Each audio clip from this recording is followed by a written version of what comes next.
Hello and welcome to the KIT Link interviews, the transatlantic update on the future of work. My name is Esther Legand, head of KIT Link, based at Karlsruhe's Institute of Technology. KIT Link is the strong bond between the German Southwest and the Silicon Valley. We thank our participants and audience for their contribution. We unfolded together different aspects of the transatlantic ecosystem in our interview series. Today, we'll talk about an important part, the exchange of legal frameworks for transatlantic business with Daniel Zimmermann. As a lawyer with extensive experience in transatlantic projects and complex corporate transactions and advanced technology matters, Daniel has advised entrepreneurs, emerging companies, and technology startups, and draws on his global experiences counseling clients in the United States and Europe. Transatlantic business leads us to opportunities and also to challenges. Therefore, the right match with the expert is so important. For example, the company Dedrone started in Germany with disruptive technology and is now globally successful, headquartered in San Francisco, thanks to the right legal framework. Global business thinking forward, its challenge lies in successfully managing all transitions towards new opportunities that will open up and shape our future on both sides of the Atlantic.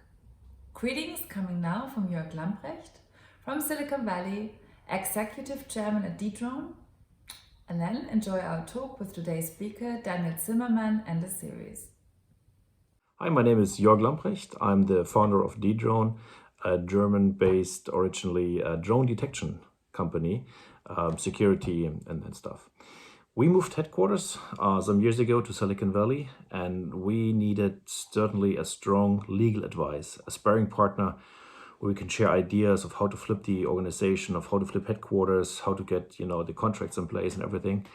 And we found Daniel not only a good lawyer, but also a good person, somebody who's easy to work with, somebody who has a profound knowledge of obviously his legal stuff, but also the network and the ecosystem he's in.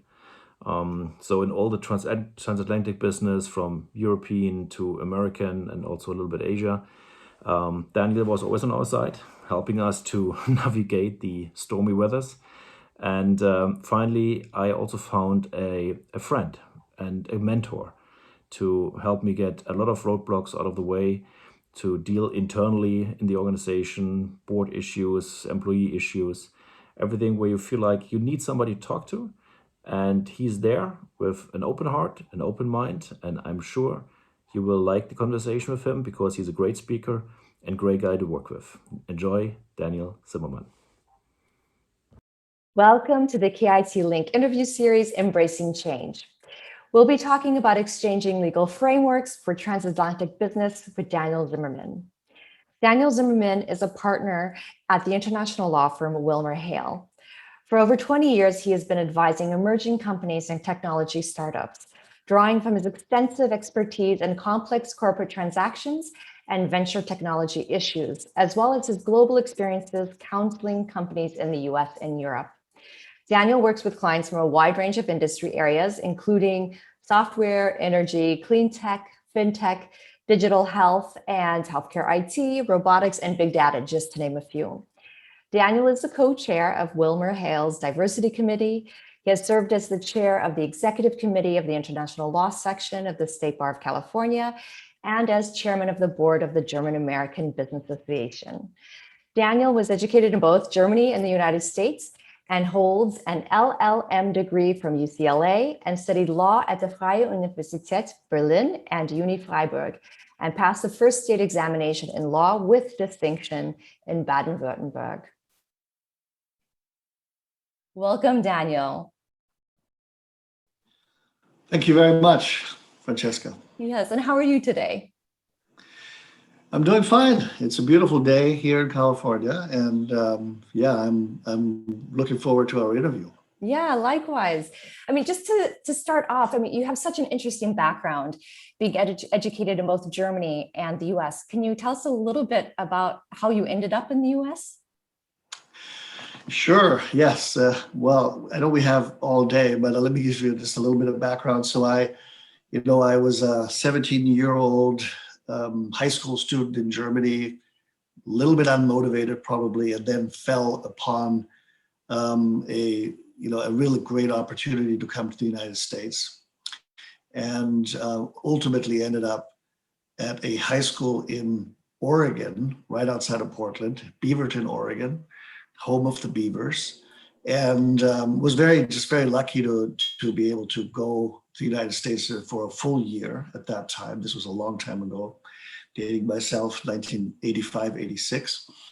And ultimately, was bitten by the bug of, living in America, working in America, maybe getting education in America.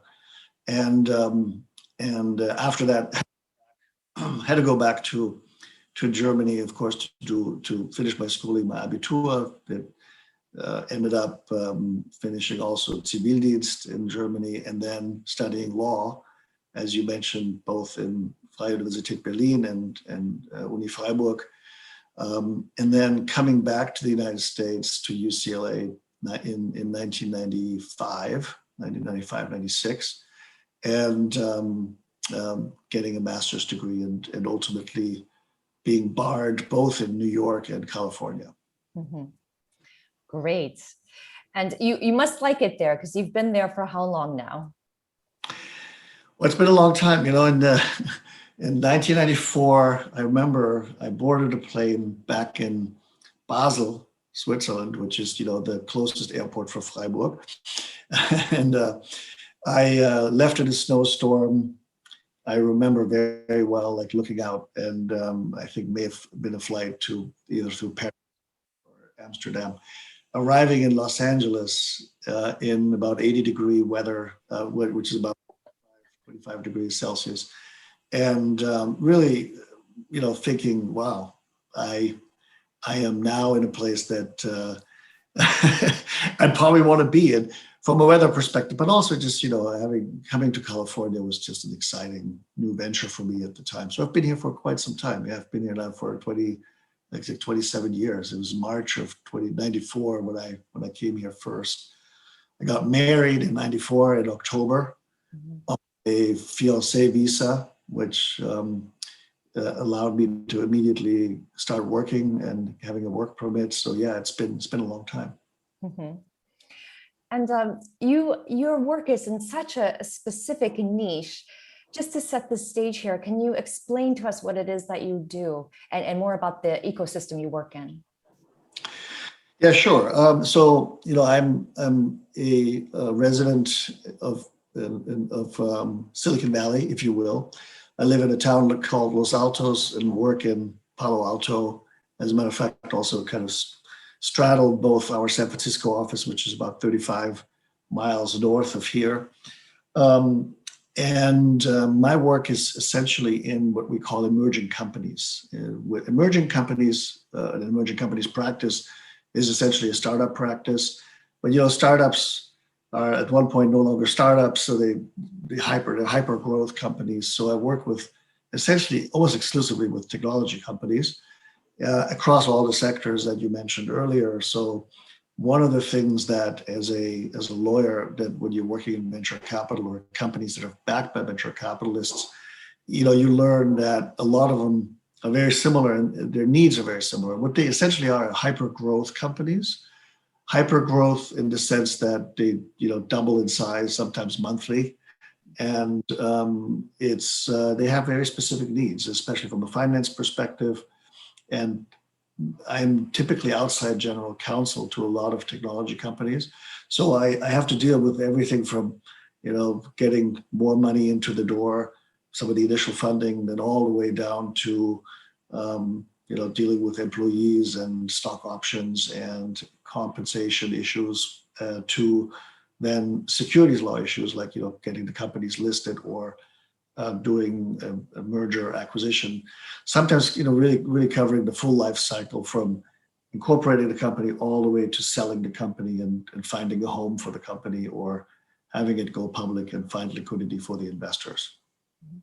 And you work not only with US-based companies, but also with companies in Europe as well?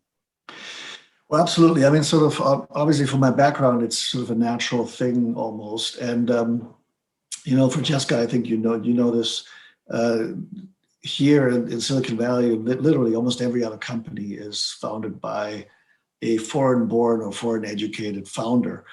And there have been a lot of studies about this, and it's quite interesting when you look at the genesis of a lot of these technology companies. A lot of founders are not from here, if you will, local. First of all, they're certainly not from Silicon Valley only, or California, but rather from everywhere. And certainly a lot of European founders and a lot of German founders as well, or companies that either have German-born or German-educated folks. Right now, I work, for this example, a beautiful example. I'm working with someone who's of Persian descent, but grew up in Germany, educated in Germany, started the company in Germany, flipped, the company into the United States, and is now well on their way to sell the company. So yeah, these are all, typical stories, founder stories, and it's immigrant stories too, just like my own. A lot of people who are essentially finding a place here in innovation, because if you think about it, like technology doesn't have any borders, right? Innovation doesn't have borders. It's really that sort of intellect and stimulating the processes that are put in motion by crossing borders, by looking at new things, looking at things in a new way, and all of that really culminates in companies coming here and finding success. A lot of them finding success here. Mm-hmm. So working with these foreign companies, and first of all, I think you're absolutely right that America is this kind of place where it's a country of immigrants, it's a place of possibilities, and like you said, innovation has no borders. With this kind of idea, how do you specifically work with people who are coming not from the US but want to start something in the US? It's a good question. I mean, I think ultimately what you really bring to bear after many years of being here, myself, like being in Silicon Valley for over 20 years and having worked as a lawyer for 25 years almost now, it's experience in the sense there's pattern recognition to some extent, but also there's trying to educate people in a sense what's possible. I think most of us, when we grow up in our respective ecosystems, either it's the United States or it's Europe or wherever you're from, it's sometimes limiting, right? You think that these are the things that I have to deal with. These are cards that are dealt to me. And as we love to say, sometimes your cards are dealt to you that are not phenomenal, they're not great. And that reminds me a lot of what I remember a venture capitalist asked me when I asked him, hey, how do you invest in companies? What do you look for? He said to me, people. I said, okay, but isn't it also technology? I said, yes, but who would you invest in? An A team with a B product, or a B team with an A product? He said, okay, you told me people. So he said, yeah, look, because I think an A team will tweak the B product to be an A product, or will do anything to squeeze out of that B product, whatever it takes. And what's interesting, and that's part of the process, right? So telling people that the things that are possible, and of course also helping with introductions and making sure that there's this constant flow of information, and it can be sometimes a simple thing, like in the morning I wake up and actually read a lot of papers myself. I read the Wall Street Journal, the New York Times, and some of the local tech press, TechCrunch, and some other more local Silicon Valley publications, online publications, and forwarding an article sometimes is something that keeps you in touch with people and hey, I'm thinking of you, and here's something that maybe applies to you, and you should think about it. And how many times you would be surprised that even sometimes when there's on the front page of the business section of the New York Times, for example, when someone's name is mentioned, and there's, I hadn't even heard about that, because it's there's so much information constantly flowing at us. And I think filtering it out and helping people find information that's relevant to them and that's important to them, that as someone like for me as a lawyer is important, of course. But then, it's also constantly learning. The one thing I tell people is my job is one of the most interesting jobs that I can imagine, because I'm constantly learning new things. There's not one day where I'm learning something new after all these years. But the learning process gives you also a lot of information that you can then share with others. And the sad part is that there's so many people who make literally like the stupidest mistakes that you can make, and they don't have to be made. A lot of us have made mistakes. And so the beauty of Silicon Valley as an ecosystem, if you will, is that we can share information. We know how to do best practices. We know how to scale. And that translates, by the way, into success, right? I mean, I think there's a reason why there's a Google, why there's an Apple, why there's a Facebook, and why there's Twitter, et cetera, here, Salesforce, Oracle, et cetera, because if you need to scale, and once you need to scale, once you have a product and you have, hit the jackpot in the sense like there's product market fit, there's everything, and you have them funding, et cetera, you can scale. And scaling and those types of things are, execution is really hard. And, telling people what the best practices are and how people should do things and how you can do it better, I think that accelerates things and helps people be successful. Yeah, I think it's. I also really liked what you said earlier about quoting back, right, the A team with the B product and so forth, right? Having the people investing in people and so forth. It's really interesting. I think that's, even for myself, when I look at, sometimes people say to me also, it's like, hey, how are you you're successful in getting some really good clients? And I say, look, I look at people. It's really hard for me to evaluate, which technology will succeed. I mean, sometimes we see, by the way, I've seen some technologies that are incredible. Like, I remember over 20 years ago when people came to me with the first prototype of an OLED screen, right? And I remember like, wow, that looks so cool. And now you go to Costco or to some of these places where, Best Buy, and you see, wow, they actually have those screens, 20 years later in commercial. But did I know whether or not there's going to be a product market fit, if you will, like people want to buy this and there's a price point where people want to buy it. It's not like $20,000 or whatever.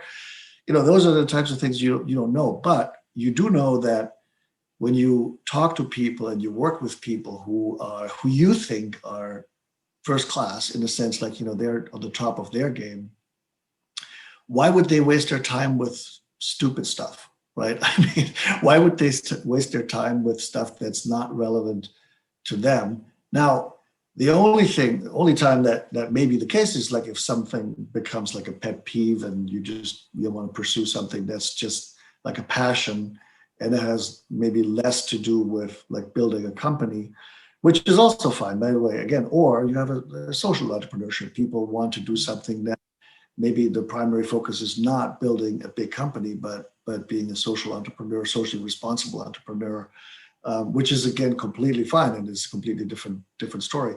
But dealing with people ultimately makes you understand how organizations work, and you can also tell people can tell whether people are able to build companies or not.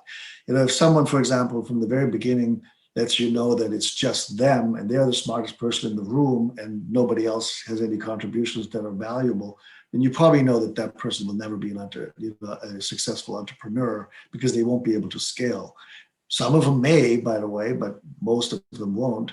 And so there are, the red flags that you constantly look at and you see, and you try to differentiate and try to see whether or not there are people that you think can actually be helpful, can be successful in building a company. And, and sometimes there are also people who can be successful by being the innovators, the people who come up with a great idea, but then maybe not the best people to execute and can bring people in to do that. And that's, of course, again, where the ecosystem comes in and where everyone else can help. And not just, it's not just about one person, but it's about teams. It's about providing the right incentives for teams to help grow companies or help grow an idea or rally around a particular cause. Mm-hmm. I really like that idea. And so how does that work in this sort of transatlantic context?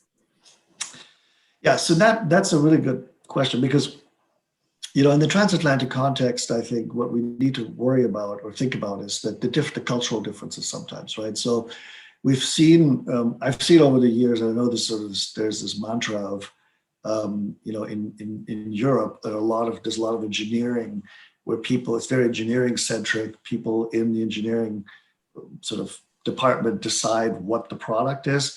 Well, that may not, they may be able to build the perfect product, but it may never get sold or it may never be successful because there's no fit in the marketplace. Or it's over-engineered and it's like, we're too late, from a timing perspective.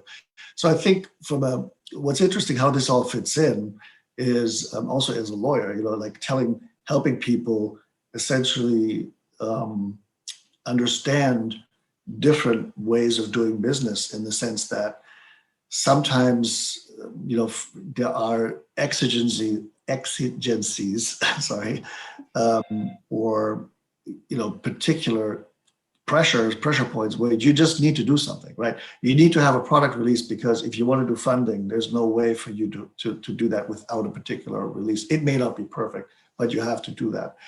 You sometimes have to what we call shoot first and ask questions later. So, think about innovation. I sometimes, this is anecdotal a little bit, but I've had a company come out of Europe and ask me, before we start, we need to have these 10 questions answered about the regulatory environment about this thing, this particular issue. And I say, hold on, that's fine, we can do that. But first of all, do you really want to spend, let's say $150,000 on some legal memo that will be beautiful and you put in a drawer, which will be potentially irrelevant in a year from now if there's more different legislation that's going to come out. Think about GDPR or privacy, et cetera. For example, cross-device tracking and things like that. That may change, and state legislature may change things. So to come from in the context of a transatlantic context, come from a situation where you think, oh, the tail is wagging the dog. You need to look at the regulatory environment first and then look at the product. That may be true. That may be true in particular, of course, with anything related to life sciences, health related, anything where it's highly regulated. But it may not be true, for example, in the cryptocurrency world. It may not be true, for example, in building a new product that has maybe some privacy issues where you have to figure out how to deal with them. And so it's very specific on particular industries, whether or not a legal analysis in particular is warranted.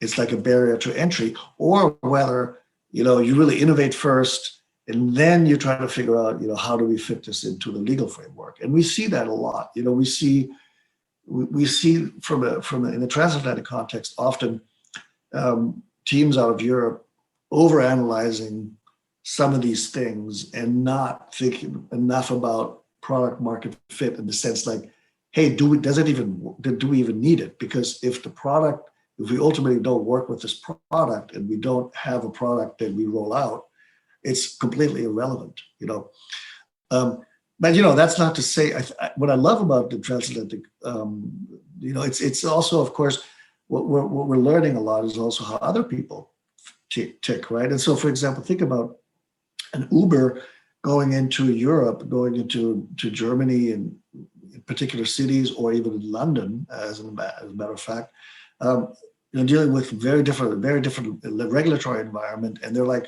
sort of, wow, that's really new, that's really strange. Why? It's like, well, because you should have known that, and you could have known that, right? And those are the types of things that I think where people with the backgrounds that who you're talking to here obviously seems like, we have expertise and we have we can draw on expertise and hopefully can help in framing some of the processes around legal processes or not. It doesn't have to be legal. It's just everything around a rollout that can make you successful or not, right?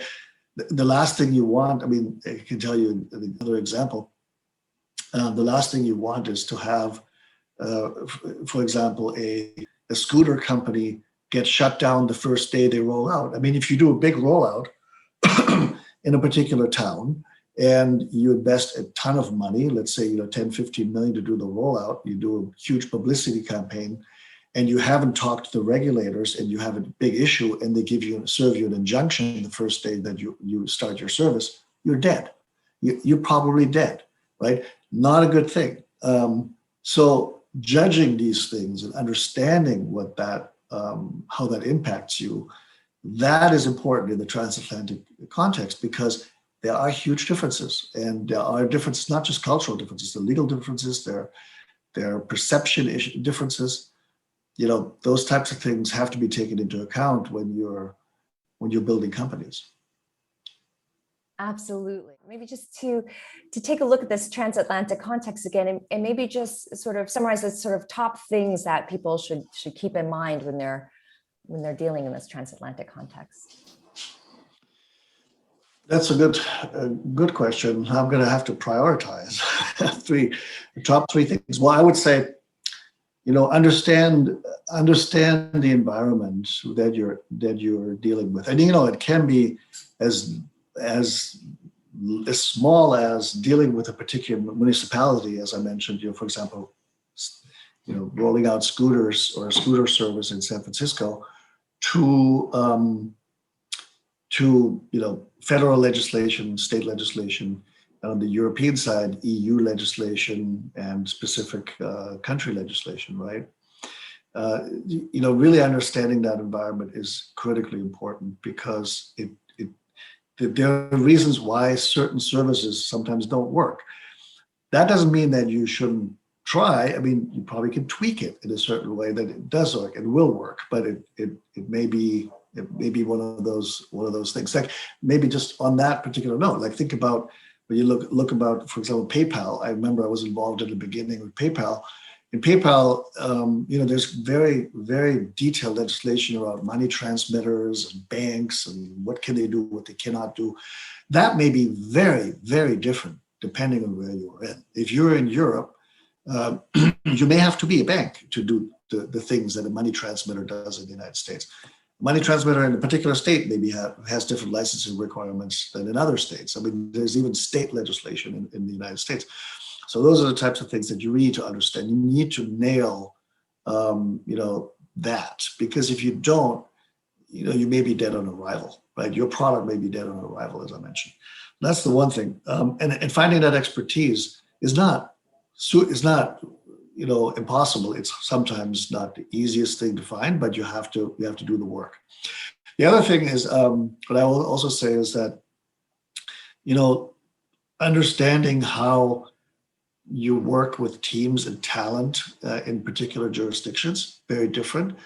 For example, when I remember a long time, again, also not to be too anecdotal here, but like I remember quite a while ago, like a German company that came to me and wanted to offer a CEO position to a California-based CEO, potential CEO hire. And at that point, they came with their German-style employment agreement. The CEO, of course, looked at it and thought, what is that even?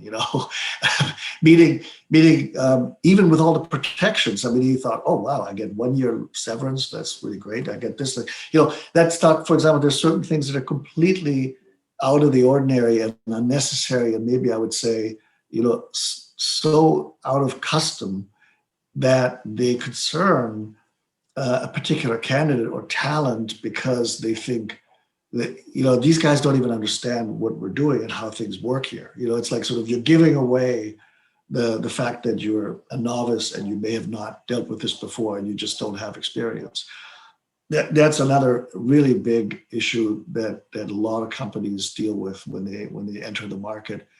And then I think maybe as a third big item. I would say it is a question. This is more a cultural question.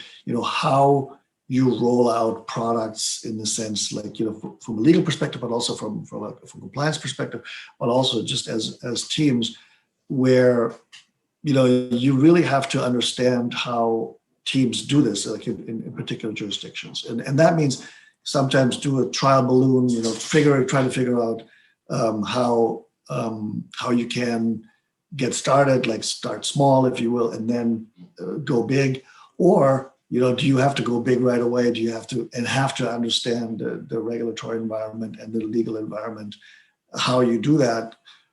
Because it depends a little bit on the rollout, right? So if you have a rollout and a product launch, you have to understand how to do that with your team in a particular jurisdiction, and that's very different from depending on what industry you're in, what jurisdiction you're in, and what team you have that can help you launch that. In some ways, it sounds like what you do is sort of like a master translator, that you're translating mindsets and laws and regulatory factors into a context or into a language that they can understand. So that seems interesting. At times that seems to be my role. Yeah, I mean, it also depends how sophisticated some clients are. Sometimes I work with people who have done it before. Sometimes I work with people who have a lot of other advisors, and there, of course, you need to make sure that we're all on the same page, because there are a lot of business advisors who have an incredible wealth of experience, who can certainly help, and they help accelerate entering the market and coming into the market. And I think that's the one thing I think that shouldn't be underestimated. It takes the village. It takes a lot of different people to, it's also validating things, right? It takes a village, but it ultimately helps you understand the market better and understand how to play by the local rules. Mm-hmm. So, I mean, vice versa, right? I mean, we have sometimes US companies, and they try to use their California style offer letter for an employee in Germany or in the UK or France. And you're like, oh my God, are you crazy? Why are you doing that? It doesn't make a lot of sense. Meanwhile, the same thing, if you're trying to tell someone the other way around, as I mentioned, with this long employment letter that's 10 pages long and agreement, that you're like, what is that? It's about translating. It's about helping people understand customs, but also, of course, the legalities around it and why certain things are a certain way. And that can be complicated. That can be difficult. But working with others, working with teams and working with other, local other advisors that can bring more information and other things to bear, that is important. Including banks. Money sources and other things. Yeah. There's also, just to kind of change the subject a little bit, there's this term I've been hearing, and maybe you can explain it. This term flipping. And of course, for a lot of us, it's something we're unfamiliar with. Maybe you could give us some insight into that. Sure. Yeah. Flipping companies. So it's a very good question. So here's essentially what a lot of companies are dealt with. They come here, they may even have some discussions or additional discussions with investors, and investors then turn around and say, look, we'd love to engage with you, and we want to continue talking to you, and we're really interested, but you're a European company, European-based company. And so, what's the deal here? Because we don't really understand that. And when that happens, then we should have a discussion about flipping the company.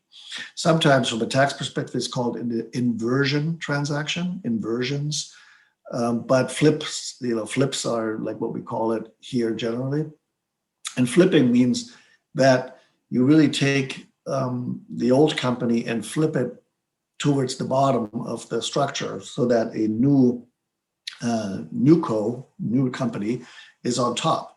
So you have a new top co, and flipping means usually an exchange of shares between the old co-shareholders, so the European-based shareholders, where they contribute their shares in exchange for newly issued shares in typically a Delaware structure, Delaware C Corp, what we call corporate C Corp corporation. And it's been done many, many times successfully. A lot of European companies have done it. You know, I would say done, I want to say hundreds, but it's probably hundreds at this point of companies that I've helped flip into a US structure. And people say, why? You know, why? It has a lot to do with governance. It has to do, you know, with the fact that if the money comes from here, they're sort of specifically most US investors, but not just US investors, but they want the company to be set up in a certain way, and there's certain governance structure that goes along with it on the board, and the rights that come along with it that investors have. And there's a very sort of tried and true method of doing that, and there are model documents that have been, you know, sort of perfected. I would say perfected over the last few decades that the National Venture Capital Association has put out. And you know, those types of structures are quite common in those situations where there's a US investor. Sometimes also just international investors who are looking to have the company set up in the United States and then ultimately have an exit, you know, either a sale of the company or then it going public or doing a SPAC. That's the newest, latest thing. Into a public company structure. And it's, of course, much easier if you have a US structure already. You know, the other, so governance is one. The other issue clearly has to do with talent.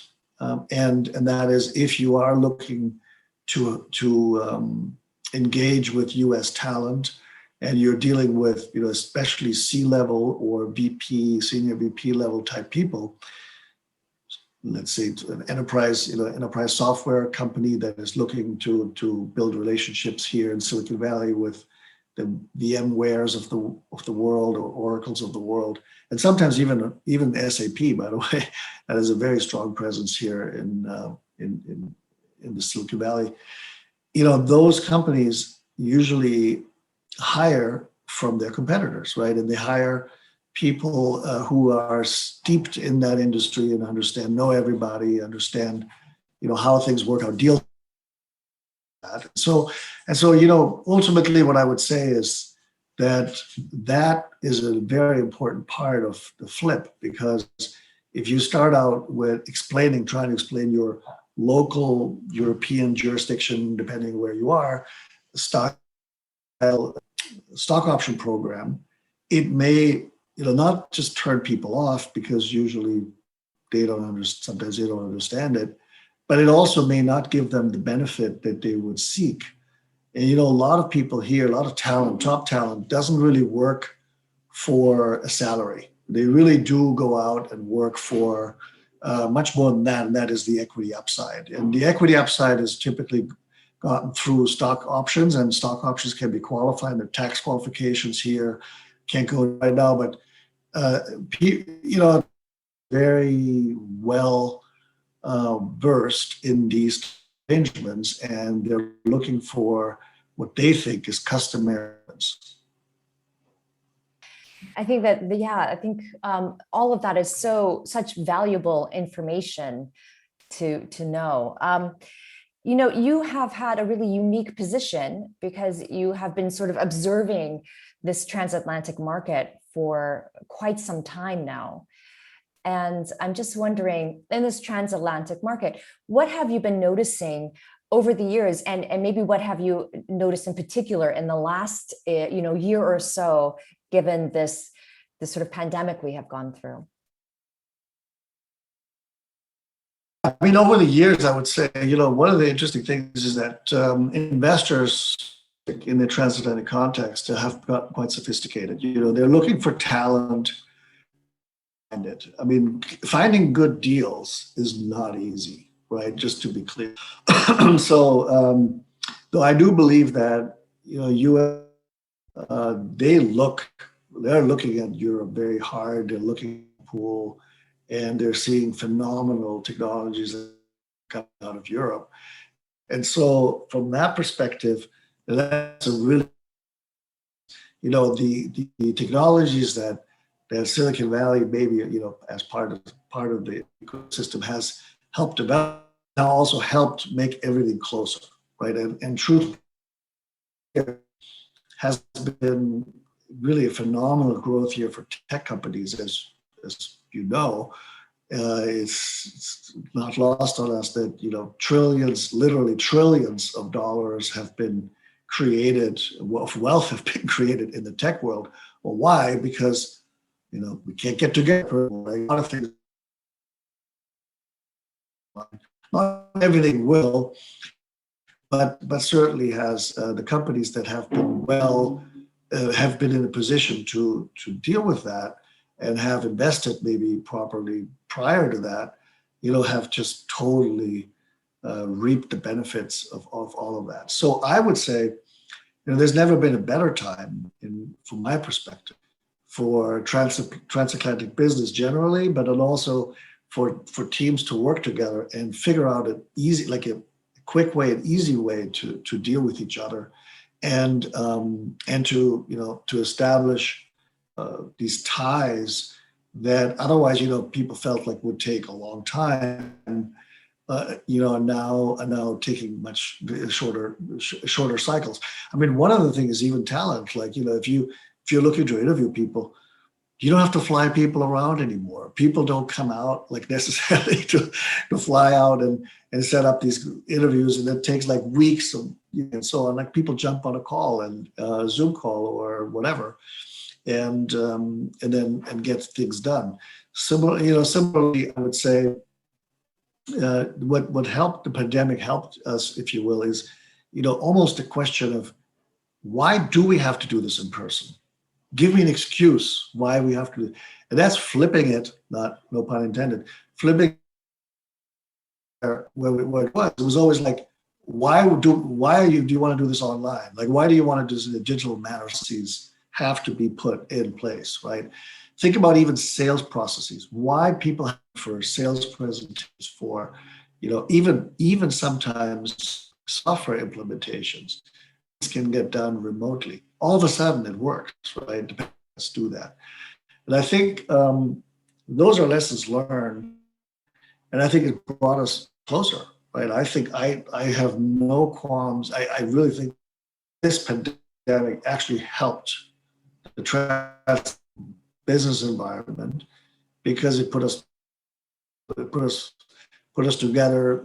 Sometimes even myself, like after decades of some people like for the last 20 years, the first time that I see them in person over Zoom, right? Because I've always talked to them like somehow, in and out. So those are all good things, and I think that will persist.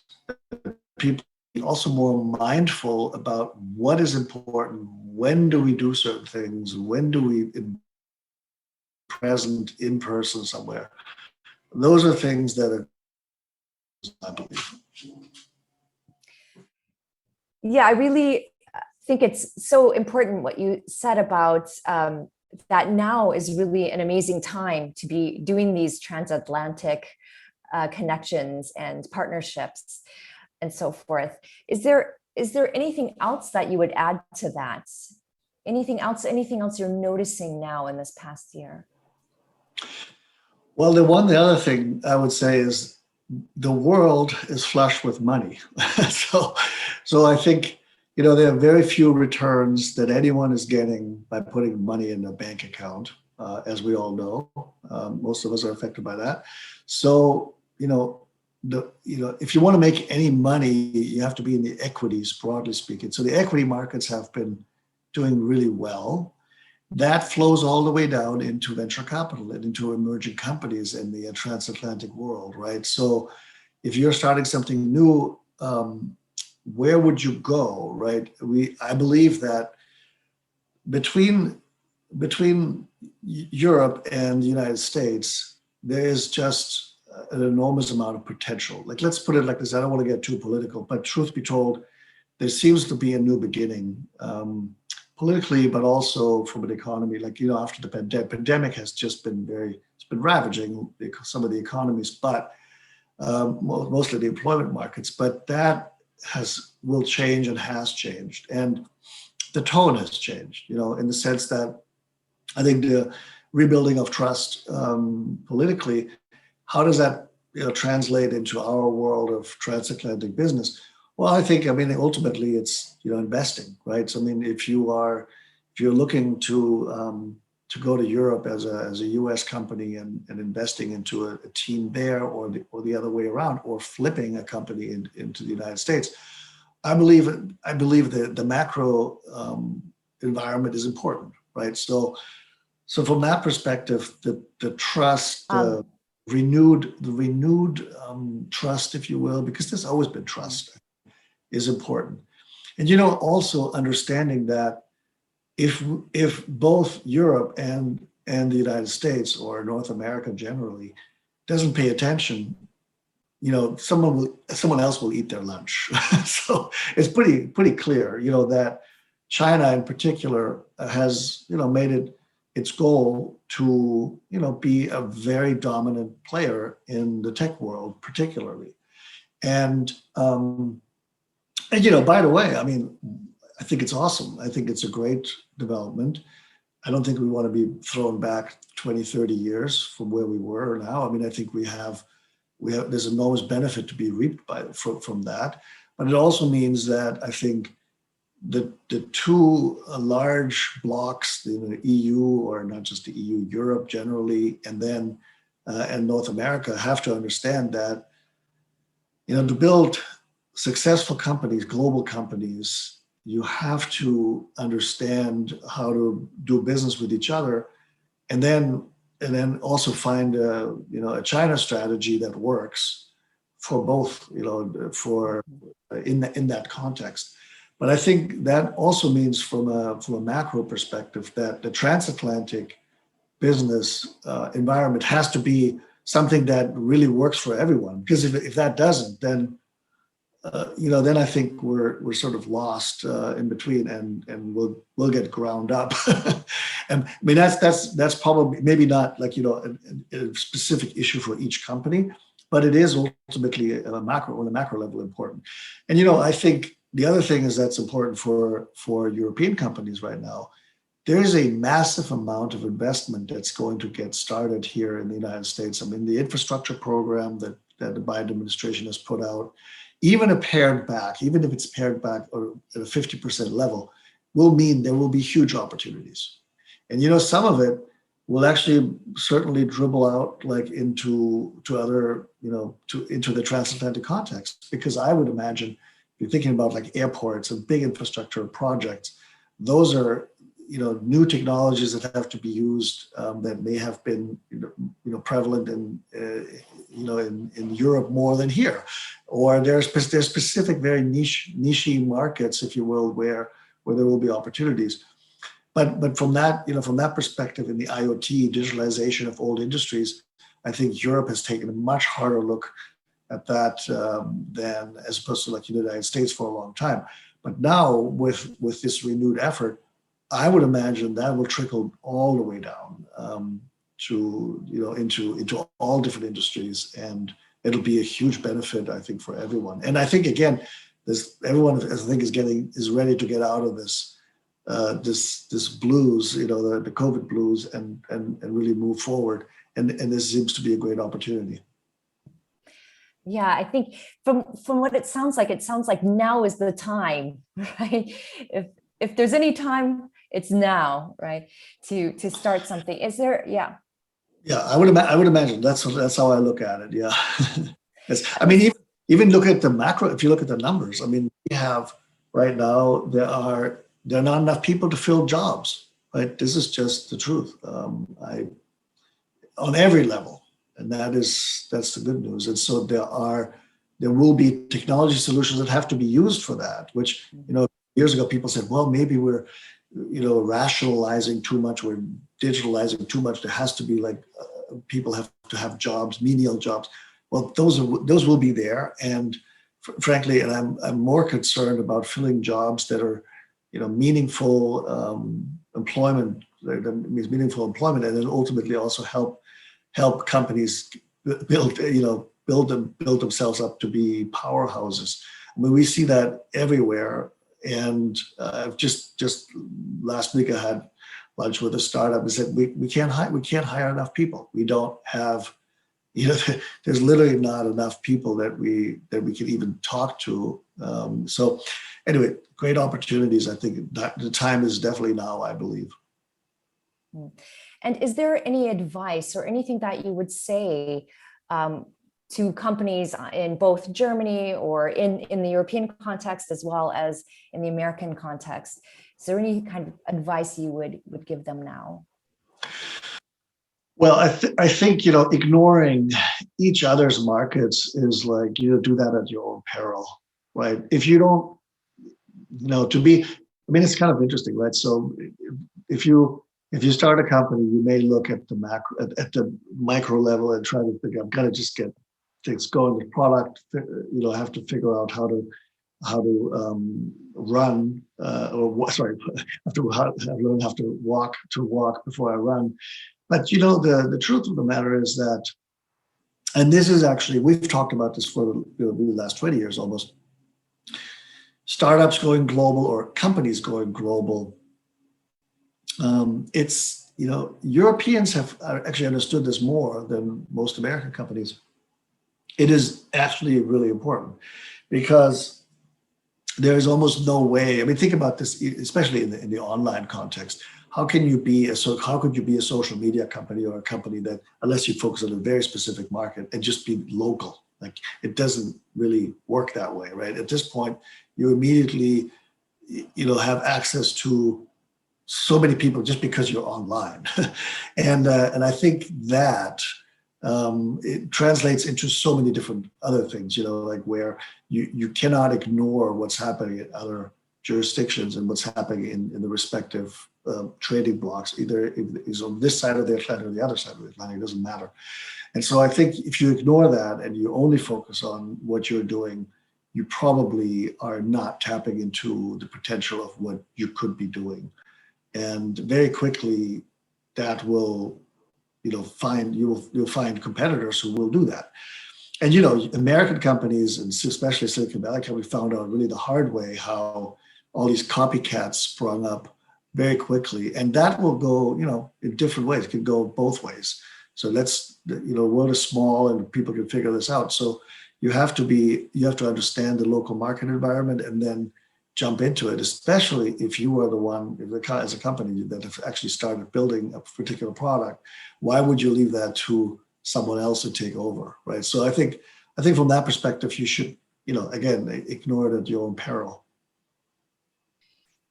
And just sort of on an ending note, I'm just wondering if there is, and from your observations over, the period of time you've been really observing this market, what does America really bring to the transatlantic context, and what does, for instance, Germany bring to the transatlantic context as sort of advantages? Mm-hmm. Mm-hmm. Well, I think maybe starting in Germany, Germany brings to the context, some very real, deep knowledge in particular industries, right? It's just been, they always call it Exportweltmeister. They just understand how to export the products into the U.S. market, into the U.S. market, but also global markets. And then, just generally speaking, if you will, high tech around some very sort of difficult problems to address, not high end high tech, if you will, where not everyone can do it, and there's expertise that's required to do it. So I think that's a real strength. I've talked to all kinds of people here in Silicon Valley where people say that's like Germany sometimes in particular, these are the only places where you can find this even, because we don't even make it here anymore. And the industrial base, the industrial base, broadly speaking, in Germany is incredibly strong still. It's been, even Biden and Obama and Trump and other people have tried to run on that, reestablishing the industrial base in the United States, which hasn't happened, or is lingering. Yet at the same time, I think the big strength of America is, of course, is a huge market. Right? It's a massive market. And the beauty of it is literally when you prepare something, you can sell it in Alaska, you can sell it in Florida, in the Keys of Florida, or Hawaii, or wherever. It's once you've entered the U.S. market, it's one market, it's very large. Then, of course, on top of that, there's the North American trade that makes things easier for being here in the U.S. But not just that. I think it's also, of course, being sort of constantly, having your hand or fingers on the pulse of what's happening, what's new, what's different, and understanding and incorporating that into your product offerings. I think what Americans also do incredibly well is listening into the field and listening to customers, and that is a strength, that U.S. companies have. It's almost like, the marketing folks and sales folks also have a very, strong relationship with the engineering teams and tell them what, consumers, in particular, if it's a consumer product or other customers really need or want, and is less maybe engineering driven. At the same time, if you don't have the engineering, you don't have that backbone, that's a big problem. So, I think these are two things that are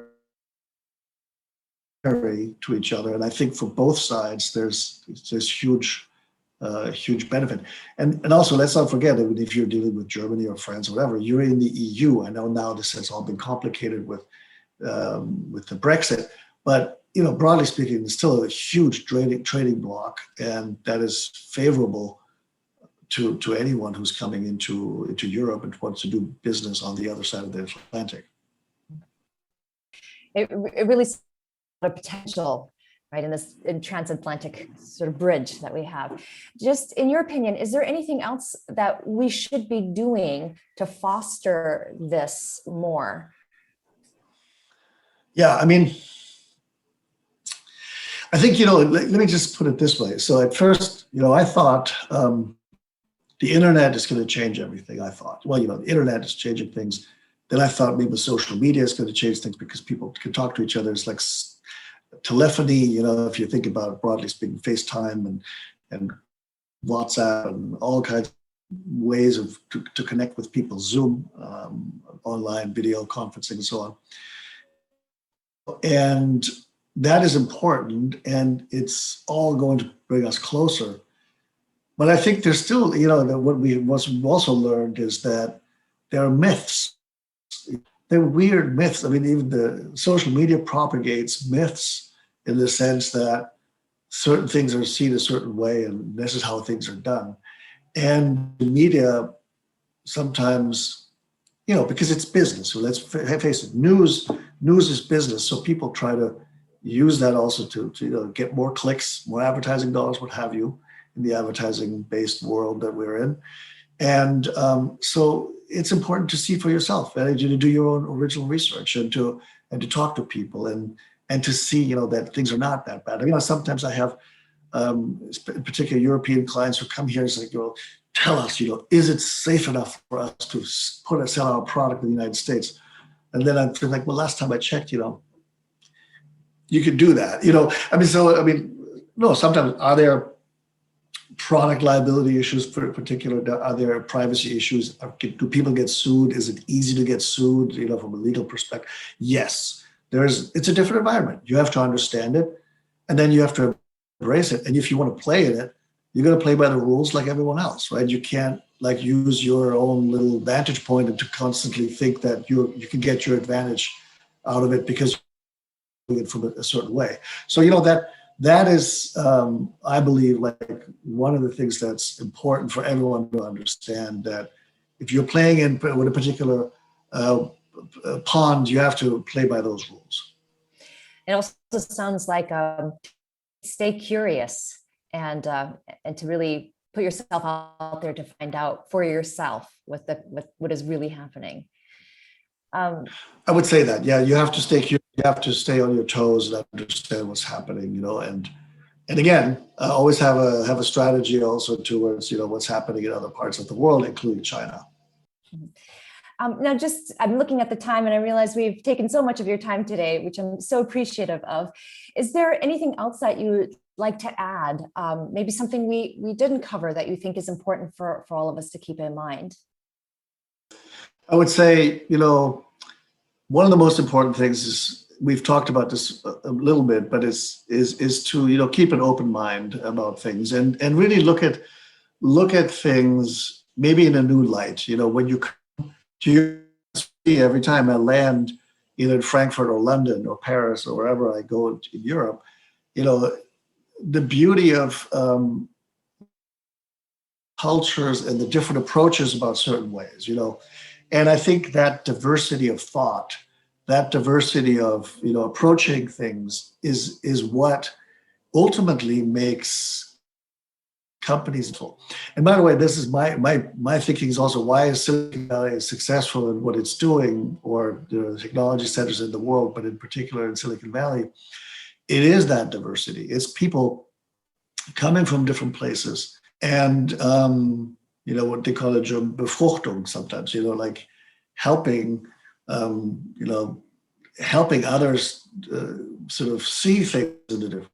And I think, it actually brings me back to one funny, like little anecdote or something that I learned a long time ago. I'm trying to think, it must be 1999 or 2000, where we had a delegation from Bavaria, and I'm not trying to, it's nothing to do with Bavarians, but there was a delegation, and one of the guys actually pulled me aside and said to me, we were at Sun Microsystems at the time, by the way, and which was built by Andy von Bechtelsheim, who's Bavarian originally, and he said to me, how do all these people work together? I could see someone here, this person is from China, this person from India, these guys are Americans, there's a guy from Australia, how do they work together? It's like, and I think, and I didn't say that. When I was like, hey, they speak technology.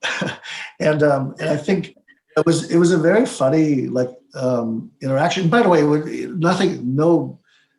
this was really was a good question, and it wasn't mean-spirited or anything. It was like not like trying to not understand it. It was like, because he really was wondering, like, how do these people work in a line, like on a manufacturing line or together? Like, how do they come from different backgrounds?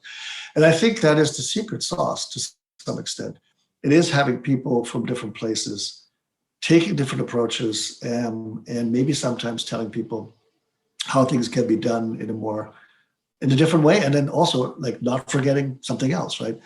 It's even helping my son in math. When I help my son in math, I try to use the German methods of long division and so on.